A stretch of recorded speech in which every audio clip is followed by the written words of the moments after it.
It's human nature to blame fate or luck for our problems, but more often than not, we are the cause of our problems.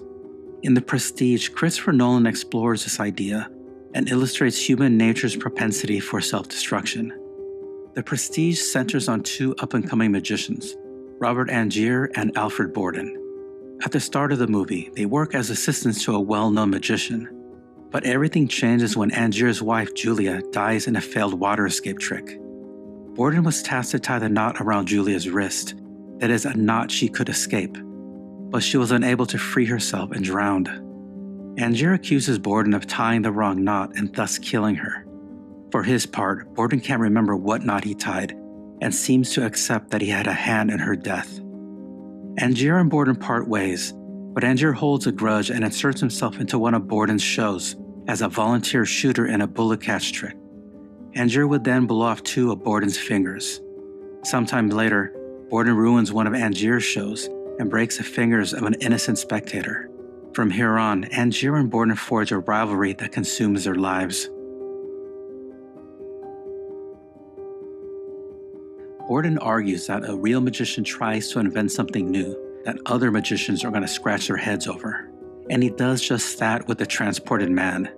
In this illusion, he enters one box and then emerges from another box across the stage. After Angier watches this illusion, he comes to believe that Borden actually teleports from one box to another. Cutter, his mentor and stage engineer, argues that a double exits the second box. And Cutter's right, Borden uses a double. But it's not that simple. The transported man involves a literal division of self. You see, Borden isn't one man. He is really a pair of identical twins. On stage, each performs one half of Borden, the one who enters the first box, and the one who emerges from the second box. Offstage, the Borden brothers continue their performance and take turns living as Borden and Fallon, Borden's assistant. Early in the movie, Borden tells Angier that a great magician must give total devotion to his art, a lot of self-sacrifice. The Borden brothers fully commit to this principle, as each sacrifices his own identity to guard the secret of their greatest illusion. As one person, they must share one life. So, when Angier shoots off the fingers of one brother, the other must amputate the same fingers. When one marries Sarah, the other must also play the role of husband and then father. This becomes problematic because only one brother, we'll call him Borden A, loves Sarah. The other brother, whom we'll call Borden B, falls in love with their assistant Olivia. Before long, the Borden brothers' inconsistent love and Borden B's frequent rejection drives Sarah to suicide. This could have been prevented. Borden A knew his brother was failing Sarah. In fact, he implores him to do whatever you can to help me.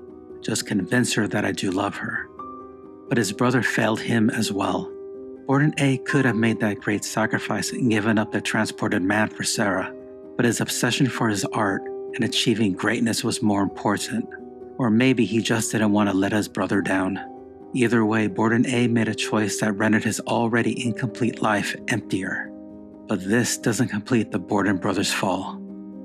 When Angier returns to the stage, the Borden brothers seek to uncover his method. That is how he pulls off his trick. But when Angier's show becomes an insurmountable hit, Borden A accepts defeat and implores his brother to do the same and leave Angier alone. But his dummy brother can't accept defeat. His pride compels him to ignore his brother, so he sneaks into Angier's show and then under the stage where Angier's secret lies. There he witnesses Angier fall into a water tank from the trap door above. And like his wife Julia, Angier can't escape the tank. In essence, Borden B relives Julia's death all over again. So despite his animosity toward Angier, Borden B tries to save him, probably as a means to atone for his role in Julia's death. But it doesn't matter. Angier dies. Though he had no hand in Angier's death, Borden B winds up being convicted of Angier's murder and sentenced to death, all because he couldn't swallow his pride and leave well enough alone. Angier loathes Borden's success and happiness, something he believes Borden stole from him. After Angier sees Borden out with his wife and daughter, he tells Olivia, Borden is out there living his life just as he intended, as if nothing had happened, and look at me. I'm alone and no theater will touch me. Angier's anger and jealousy drives him to steal Borden's illusion, what he deems the greatest magic trick he's ever seen.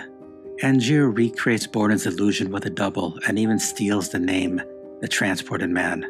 His show becomes a success, but he hates how his double receives the applause while he hides under the stage. Problem is, he can't switch places with his double because the double's a drunk and lacks Angier's showmanship. The only way for Angier to receive that applause is to devise a way to actually teleport. He needs to create real magic. This would also put him on par with Borden. Remember, Angier thinks Borden can teleport, that Borden has already achieved real magic. Of course, Angier vastly overestimates Borden's talents, but Angier is too obsessed with him, with his craft, to see otherwise. So Angier devises a simple but depraved way to learn Borden's method. He kidnaps Fallon and extorts Borden for it. To save his brother, Borden gives up his method, which is just a single word, Tesla, the famed American inventor. Angier's so eager to elevate his craft that he doesn't question the veracity of Borden's response. If he did or just asked Tesla about it, he would have learned that all Tesla did for Borden was create the lighting effects for his show. Ignorant to this truth, Angier travels to the United States and hires Tesla to create a teleportation machine for him. Early in the movie, Angier tells Cutter he doesn't want to perform the birdcage trick because it requires killing a dove. We see this. The first bird disappears from the birdcage because it's smashed out of view.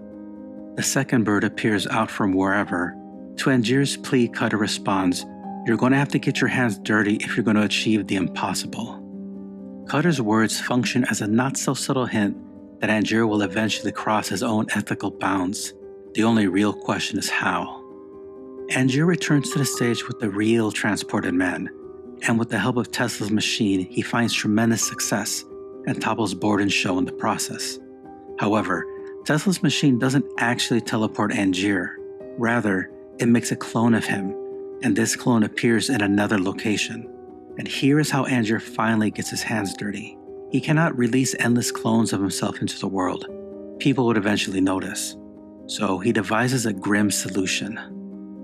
Each night of his act, when he steps into the box, Angier falls into a water tank and drowns, while his clone completes the illusion. The irony, of course, is that Angier still never receives the applause he sought. His clone does. That is one of many clones. Fact is, the original Angier is long dead. In effect, he became the sacrificial bird in the birdcage trick. Despite being a copy of a copy of a copy, Angier still has the same obsessions, namely his rivalry with Borden. For him, professional victory isn't enough. Remember, he believes Borden killed his wife and stole his life. Besting him in magic isn't enough, so when Borden B stumbles upon the water tank, Angier does not complete the illusion. Instead, he allows Borden to take the fall for his clone's death and returns to his former life as Lord Caldlow. But like Borden B, Angier can't leave well enough alone. He orchestrates a scheme to gain custody of Borden's daughter, a twisted form of poetic justice, kidnapping a loved one as revenge for killing a loved one.